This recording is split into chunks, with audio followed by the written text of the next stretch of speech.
O julgamento de Corey Richens pelo assassinato do marido Eric ocorrerá em poucas semanas, e a ex-autora de livros infantis faz agora uma ousada acusação contra os promotores.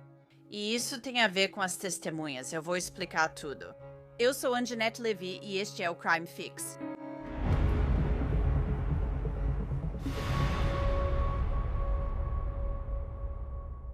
Morgan & Morgan é o maior escritório de advocacia de lesões pessoais dos Estados Unidos porque luta e vence pelos clientes nos tribunais. O escritório tem mais de 1.000 advogados que recuperaram 25 bilhões de dólares para mais de 500 mil clientes nos últimos meses. Uma cliente na Flórida recebeu 12 milhões de dólares após a seguradora oferecer só 350 mil na Pensilvânia. Outra cliente ganhou 6 milhões. Isso foi 40 vezes a oferta da seguradora Morgan, e Morgan torna muito fácil lutar pelo que você merece. Você pode até mesmo iniciar uma reivindicação pelo seu celular, então se você se machucar, pode iniciar uma reivindicação em forthepeople.com/crimefix. Clique no link abaixo ou escaneie o código QR que você vê aí na sua tela. Corey Richens é acusada de envenenar seu marido, Eric. Eric Richens morreu em março de 2022 por overdose de fentanil. Agora, Corey declarou-se inocente da acusação de assassinato de Eric, além de uma acusação de tentativa de homicídio relacionada à alegação de que ela tentou matá-lo no início de 2022. E agora, pouco antes do julgamento, Corey Richens está acusando os promotores e 2 de seus investigadores de intimidação de testemunhas, envolvendo 2 das próprias testemunhas deles. Agora vou entrar nas alegações específicas que Corey está fazendo e nas mensagens de texto relacionadas a elas em um instante. Mas antes, uma rápida recapitulação de como chegamos até aqui. Os promotores dizem que Corey colocou fentanil no Moscow Mule de Eric naquela noite. Em março de 2022, depois de tentar envenená-lo sem sucesso um mês antes, no Dia dos Namorados, envenenando seu sanduíche. O caso chamou a atenção de pessoas em todo o país. Para quem via de fora, Corey parecia uma corretora de imóveis bem-sucedida, esposa amorosa e mãe dedicada de 3 filhos. Mas os promotores dizem que as aparências podem enganar. Dizem que Corey estava cheia de dívidas, com empréstimos de alto risco se acumulando no negócio. Eles vão dizer ao júri que Corey pediu a sua empregada para ajudá-la a conseguir drogas e que ela usou essas drogas para envenenar Eric, porque ela acreditava que teria acesso à apólice de seguro de vida de Eric e herdaria o dinheiro dele. Mas, segundo os promotores, isso não ocorreu porque Eric Richens garantiu que Corey não herdaria seu dinheiro nem a apólice de seguro de vida se ele morresse. Corey prometeu lutar contra as acusações, dizendo a uma produtora do Dateline em 2024, "Isto é guerra." A seleção do júri no caso de Corey está marcada para começar em 10 de fevereiro, e os depoimentos no julgamento podem durar entre 5 e 7 semanas. E agora, um pouco mais de 2 semanas antes do início da seleção do júri, Corey Richens e sua defesa exigem que promotores e investigadores entreguem todas as comunicações com as testemunhas, como ligações, mensagens de voz, texto e digitais. A equipe de Corey Richens está fazendo essa exigência porque está acusando 2 investigadores da promotoria de intimidarem suas próprias testemunhas. As advogadas de Corey afirmam ter mensagens de texto que comprovam sua alegação e, em petição para obter essas provas, escreveram: "Na semana passada, a equipe de defesa recebeu um aviso de uma das testemunhas do estado, W1, de que ela estava sendo assediada por uma investigadora, trabalhando com a promotoria e perguntando se havia algo que pudéssemos fazer para protegê-la deles." A testemunha encaminhou as mensagens de texto que recebeu do detetive principal, Jeff O'Driscoll, também anexadas aqui como anexo A, como o tribunal pode ver pelas mensagens anexadas. A testemunha deixou claro que não queria ser preparada pelo Estado para depor e pediu que enviassem a ela quaisquer perguntas que tivessem. Por escrito, o detetive O'Driscoll ameaçou obter um mandado de prisão contra ela e levar uma coleira para o cachorro caso não comparecesse à entrevista. Ele também ameaçou o W1 dizendo que a prenderia. "Isso é uma intimidação de testemunha descarada", escreveram as advogadas. Agora, a testemunha é identificada apenas como W1, nenhum nome foi divulgado. Então, vamos dar uma olhada no anexo A.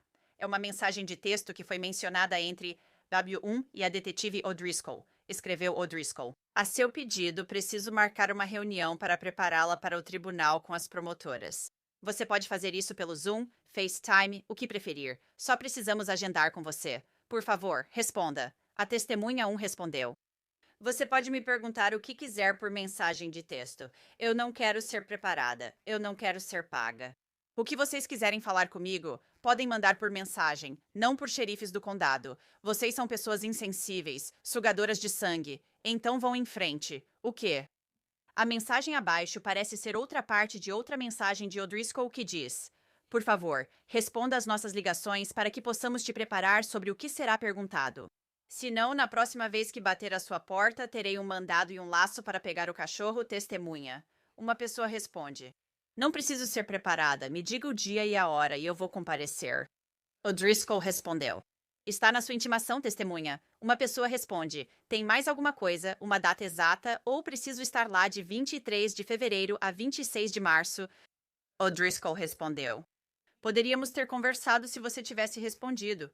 Como não quis, basta aparecer todos os dias às 8h. A testemunha 1 respondeu: Eu gostaria que fosse por mensagem de texto. Assim eu tenho exatamente o que você diz por escrito. Loucura. Então, a testemunha 1 entrou em contato com a equipe de defesa de Corey Richens, e apesar de ser uma testemunha de acusação, o tom dessa mensagem me faz questionar se essa testemunha não é, na verdade, mais simpática a Corey Richens. A advogada Cat Nestor afirmou que conversou com o promotor sobre as mensagens entre a testemunha 1 e O'Driscoll, e ele não via erro nas ações de O'Driscoll. Existe ainda uma segunda testemunha. A defesa alega que o Estado intimidou. Essa acusação envolve um segundo investigador da promotoria. Então, para discutir essas acusações, quero chamar Jeremy Dias. Ele é um advogado de defesa baseado em Utah, então ele conhece muito bem tudo o que acontece por lá e as leis e estatutos do estado de Utah. Jeremy, muito obrigada por se juntar a mim. Gostaria de saber sua opinião assim de imediato. Sua reação imediata sobre essa moção para obrigar e as alegações de intimidação de testemunhas feitas pela equipe de defesa de Corey Richens. Então, minha reação imediata é que isso não vai resultar em uma acusação criminal de manipulação ou intimidação de testemunha ou algo assim, de acordo com a lei de Utah. Não acho que vai chegar a esse ponto. Eu realmente acho que muito do que eles estão fazendo é um exagero no que diz respeito ao escritório do promotor e a forma como eles estão lidando com isso. Mas não acho que será algo criminal, e realmente é uma reação instintiva, essas duas testemunhas. Se eles sentirem que estão sendo assediados, né, se sentirem que há manipulação acontecendo, qualquer coisa assim, acho que eles deveriam contratar advogados para ajudá-los a passar por esse processo. Sabe, isso é interessante você mencionar isso, porque muitas vezes as testemunhas costumam contratar advogados para servirem de intermediários entre elas e o escritório do promotor e uma das testemunhas. Quero ler a troca de mensagens que vamos mostrar na tela. Testemunha 2. E essa testemunha até diz que tem imunidade, o que faz você pensar que talvez, se essa pessoa tem imunidade, ela já teria um advogado cuidando de tudo isso para ela. Sabe, isso é do detetive Travis para a testemunha ou a conversa entre eles. Oi, Travis. Eu já dei um depoimento e não estou interessada em falar mais sobre isso. E o detetive responde: Eu entendo sua posição e reconheço que você já forneceu um depoimento anteriormente. No entanto, quero esclarecer que a imunidade concedida pela promotoria continua sendo condicionada à sua cooperação contínua. Recusar-se a participar mais pode colocar essa imunidade em risco. Portanto, sua cooperação ainda é necessária. Por favor, me informe um dia e horário em que você possa passar no escritório do xerife para que eu possa discutir as questões em pauta. E então a testemunha responde: Sinceramente, Travis, tudo o que eu tinha para dizer, já falei e já te entreguei o documento com tudo o que você pediu. Fui 100% sincera e colaborativa, e continuarei, em letras maiúsculas, a ser colaborativa. Essa entrevista aconteceu há quase 2 anos. E ao invés de tirar tempo do meu dia corrido, que outras perguntas você tem? Também quero acrescentar que, quando nos encontramos, todos na sala me disseram que eu não tinha feito nada de errado. Mesmo assim, continuarei sendo colaborativa. Então, essa pessoa recebeu imunidade, o que me faz pensar que havia o risco de que ela pudesse enfrentar acusações criminais. Bem, quero dizer, essa é a implicação, certo? E se houve uma concessão de imunidade, deve haver algum tipo de carta de imunidade a qualquer momento, e lidamos com esse tipo de coisa com advogados de defesa criminal, às vezes quando temos clientes que se tornam testemunhas do Estado e que têm a possibilidade de punição criminal. Geralmente, sempre há uma carta que especifica certas coisas exigidas conforme o acordo, e a cooperação total sempre faz parte disso. Então, até que ponto eles realmente têm uma carta de imunidade? Digo, a gente simplesmente não sabe, certo? Não nos mostraram nada. Não sei se a defesa recebeu uma cópia disso. Eles deveriam ter recebido durante a descoberta. Mas se houve uma concessão de imunidade e uma carta foi fornecida, haverá uma cláusula dizendo que isso se aplica enquanto você continuar cooperando. Qual é a sua opinião sobre esse vai e vem? Quero dizer, você, como advogada de defesa, acha que isso é coercitivo ou intimidador de alguma forma? Ou porque estou vendo o Estatuto de Manipulação de Testemunhas e, como disse antes, não acho que isso vai gerar uma acusação de manipulação de testemunha. E se eu olho para o Estatuto, ele faz parecer que, sabe, é ilegal induzir uma testemunha a depor falsamente, omitir depoimento, fugir do processo legal, coisas desse tipo. Então é isso que legalmente significa manipulação de testemunha. Mas você acha que isso é, sabe, isso soa coercitivo pra você? Tipo, se você não fizer isso, sabe que pode ser acusada criminalmente. Acho que coercitivo talvez seja um pouco forte demais. Na minha opinião, é absolutamente um exagero. Para mim, é qualquer representante do Estado, do Ministério Público, indo além do que eu acho que eles deveriam. A única coisa que a testemunha é obrigada a fazer é comparecer para depor no julgamento, certo?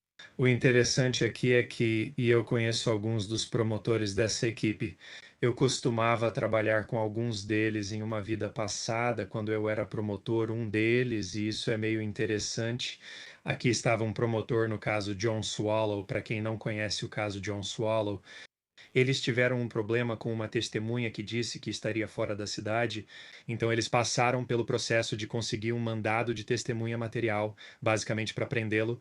Isso provavelmente vai entrar em cena quando falarmos sobre a outra testemunha neste caso aqui, onde eles estão ameaçando meio que levá-los para a cadeia, certo? Sei que ainda não chegamos a esse ponto, mas essa é a principal questão nisso tudo. Quando falo sobre exagero, é a exigência de comparecer para testemunhar. E, novamente, esses promotores sabem, quando estão conversando com testemunhas, eles têm essas conversas com testemunhas o tempo todo, testemunhas que são cooperativas e vão lá para serem preparadas. Eles perguntarão: preciso falar com a equipe de defesa se me procurarem?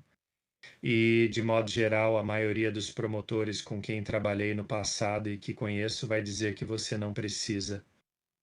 Então, novamente, quando estamos falando de exagero, deveria ser a mesma coisa onde é. Queremos que você venha e se prepare conosco, mas se não quiser, não precisa.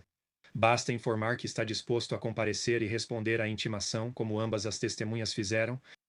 E eu, sabe, achei que era bem comum promotores e advogados de defesa quererem preparar suas testemunhas. E quando eu digo preparar, não quero dizer a eles o que falar, mas apenas, sabe, revisar a declaração deles, fazer perguntas. Sabe, você disse isso aos detetives, disse aquilo, enfim, e não é como se você estivesse induzindo a pessoa a dizer algo que ela não disse ou a distorcer o depoimento dela. Ou pelo menos não é assim que deveria ser. Mas se alguém não quiser ser preparado, isso deveria encerrar a conversa? Tipo, eu te disse o que eu te disse? Tipo, só me diga quando você quer que eu esteja lá, e eu apareço e você pode me fazer as perguntas. Quero dizer, isso está certo? E deveria parar por aí? Bem, eu falo sério se você realmente quiser, e sim, você está certo. Sempre, seja um advogado de defesa falando sobre sua testemunha, seja um promotor falando sobre suas testemunhas, com certeza, é uma boa prática tentar prepará-los se eles não tiverem a capacidade de fazê-lo.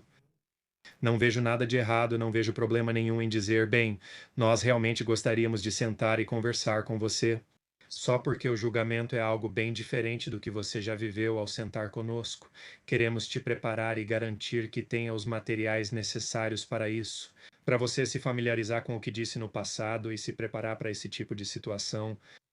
Não há nada de errado em ter essa conversa adicional, mas quando você começa a meio que, bem, se você não vier conversar com a gente, vamos retirar sua carta de imunidade, cancelar nosso acordo de imunidade, ou vamos vir e prender você. É nesse ponto que as coisas passam dos limites, como aqui, pelas mensagens que vi, eles realmente exageraram, de novo. Não considero que isso seja conduta criminosa. Quero voltar às mensagens do O'Driscoll. E sabe, antes de te apresentar, eu passei por algumas mensagens do O'Driscoll em que ele diz: se eu tiver que voltar, vou trazer o bastão para o seu cachorro e todas essas coisas. E você conhece essa testemunha? Nós não conhecemos essas testemunhas, mas essa testemunha procurou a defesa, aparentemente, e disse: você pode me ajudar? Isso me faz pensar que essa pessoa está relutante em testemunhar contra Corey Richards. Talvez seja alguém que seja muito amigo dela, uma amiga. Eu não sei disso. É só algo que talvez eu esteja interpretando dessa forma. E eu posso estar errada, posso estar certa, eu não sei. Mas sabe, o Driscoll é meio duro. E eu não sei qual foi a interação anterior entre esses dois. Mas ele parece um pouco duro para alguém que está relutante. E eu não conheço essa pessoa, mas sabe, essa pessoa diz: eu não preciso ser preparada. Me diga o dia e a hora, e eu vou aparecer. Está na sua intimação. Tem uma data mais exata? E ele basicamente disse: bem, basicamente poderíamos ter discutido isso se você tivesse se reunido conosco. E então há outro conjunto de mensagens de texto, onde novamente parece um pouco estranho, sabe? Essa pessoa diz: eu gostaria de gostar disso por mensagens de texto. Tenho exatamente o que você disse por escrito. Ele diz que você é legalmente obrigada a comparecer nos dias e horários da intimação, podendo ter que ir por 5 a 7 semanas, todos os dias às 8h. Ele basicamente diz para ficar lá sentada. Sei que você acha que não tem relação com o caso, mas esses são os fatos. Você é testemunha em um caso de assassinato e foi intimado a comparecer ao tribunal. Se não for, o juiz pode emitir mandado de prisão. Você então ficará em uma cela até que seja necessário depor. Então, facilite sua vida e atenda nossas ligações para que possamos te preparar sobre o que será perguntado. Caso contrário, da próxima vez que eu bater na sua porta, vou ter um mandado e um laço para pegar o cachorro. Quero dizer, é um pouco. Isso é meio pesado, não é? É absolutamente pesado, você está completamente certo, e isso, de novo, se resume a uma questão. O que ele está falando aí quando fala sobre conseguir um mandado e te prender para garantir que você compareça, é partindo do pressuposto de que eles não vão aparecer no julgamento, certo? Se você olhar para o estatuto, os requisitos para um mandado de testemunha material sob as regras de processo criminal de Utah, quero dizer, precisa haver sinal de que eles não irão ao julgamento. Essas testemunhas não estão dizendo que não vão comparecer ao julgamento. Ambas estão dizendo: ei, eu vou comparecer ao julgamento. Eu só não quero ter que ir aí, sentar e conversar com você. É só isso que estão dizendo. Então eles nem vão atingir esse critério. Pergunta, certo? Então sim, isso é muito ameaçador e, obviamente, o mais preocupante. Mas, novamente, quando se trata do estatuto de intimidação de testemunha, eu não acho que isso atinge o nível de excesso criminal. Com certeza, falando de forma muito enfática, com certeza essas pessoas, essa testemunha em particular, deveriam procurar um advogado. Eu acho que sim, só para criar essa proteção e acho confrontá-los pelo que estão dizendo. Nós vamos entrar com uma intimação e vamos te jogar na cadeia para garantir que você venha e testemunhe. Não, eu vou comparecer e testemunhar, e é aí que realmente termina. Eu faço o que faço. Se alguém me enviasse isso, provavelmente eu daria uma risadinha. E quando eu ri disso, não estou rindo de verdade. Não acho engraçado. Acho um pouco absurdo. Provavelmente eu riria e pensaria, já que sei que posso ligar para um advogado e pedir para resolver isso. Mas se eu fosse uma pessoa comum que não lida com esse tipo de coisa e não circula nesses meios, eu pensaria: meu Deus do céu. Tipo, você vai me jogar na cadeia? Tipo, que diabos é isso? Sabe? Outras coisas assim. Então, eu não entendo. E aí, Kat Nestor diz na petição que falou com o promotor e ele respondeu: eu não fiz nada de errado. Então, o que que está acontecendo ali? Tipo, é assim mesmo que vocês querem tratar as testemunhas? Eu entendo que é um caso grande, que é importante para vocês, e talvez vocês tenham lidado com algumas frustrações ao longo do caminho, mas sério, essas são pessoas de verdade. Com certeza, e isso é uma das coisas difíceis em que eu penso. Ser advogado, de modo geral, é meio que isso. Não quero dizer ignorância de forma negativa, é só o que é, certo? Quero dizer pessoas, como você disse, que não convivem nesses círculos e não entendem o processo normal e como as coisas funcionam. Isso pode parecer incrivelmente ameaçador e assustador, e deveria ser algo que todos entendessem. Mesmo que um policial entre em contato no início de um caso, se identificar como detetive e disser: Ei, só quero conversar com você. Converse com um advogado primeiro, analise tudo e tenha certeza de que você se sente confortável para participar dessas reuniões. E quando há esse nível de pressão, sim, as pessoas definitivamente deveriam. No centro disso está uma moção para obrigar, onde a equipe de Corey Richards quer todas as comunicações que os investigadores tiveram com as testemunhas, etc. A juíza vai conceder isso? Sabe, isso vai ser interessante de ver. Eu imagino que o Estado vai tentar argumentar que muita coisa disso é preparação deles mesmos e não está sujeita à divulgação. A defesa acha que tem um argumento para chegar e dizer que tiveram esses problemas. Eles querem saber o que estão dizendo para outras testemunhas e o que as outras testemunhas estão dizendo para eles. Middle. Vai ser interessante ver o que o juiz Morazic decide fazer, mas se eu fosse um apostador, eu diria que provavelmente ele vai dizer que eles não precisam entregar toda a comunicação. Pode haver alguma comunicação limitada, mas não sei se ele vai ordenar que eles revelem tudo. Interessante. Bem, isso certamente foi interessante de ler. Costumo não ler muitas mensagens entre policiais e testemunhas.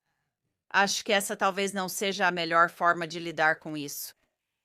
Às vezes você atrai mais moscas com mel, como diz o ditado. Novamente, não temos nenhum contexto sobre comunicações anteriores, mas certamente é algo impressionante ler isso. Você acha que sabe só olhando para esse caso, Jeremias, e você está em Utah? Na sua opinião, as pessoas em Utah estão acompanhando isso de perto? Ahn, Eu acho que quando você fala de Provo, do condado de Summit em geral, de toda essa região, Camus, Heber, acho que você vai receber muita atenção em relação a como isso está sendo visto em todo o estado. Quanto mais longe você vai, mais nacional isso se torna, certo? Os aficionados por crimes que assistem e ouvem todos esses podcasts por aí, certo? Eles estão absolutamente prestando atenção nisso de uma perspectiva local. Quando eu converso com as pessoas sobre isso, quero dizer, ou você gosta disso, ou você não gosta, certo? E eu acho que quanto mais distante você vai, quero dizer, provavelmente mais em Salt Lake, e isso provavelmente se aproxima um pouco mais do nível nacional. Com certeza estaremos de olho. Jeremy Dias, obrigada por participar. Agradeço. Pode apostar. Obrigado por me receber. No momento desta gravação, o Estado ainda não respondeu a essa moção para obrigar nem as alegações de que investigadores estavam intimidando testemunhas do Estado. Isso deve ocorrer ainda esta semana e a audiência sobre a moção será na próxima semana. Encerramos este episódio do Crime Fix. Sou Anjanette Levy. Obrigada por acompanhar. Eu te vejo aqui na próxima vez.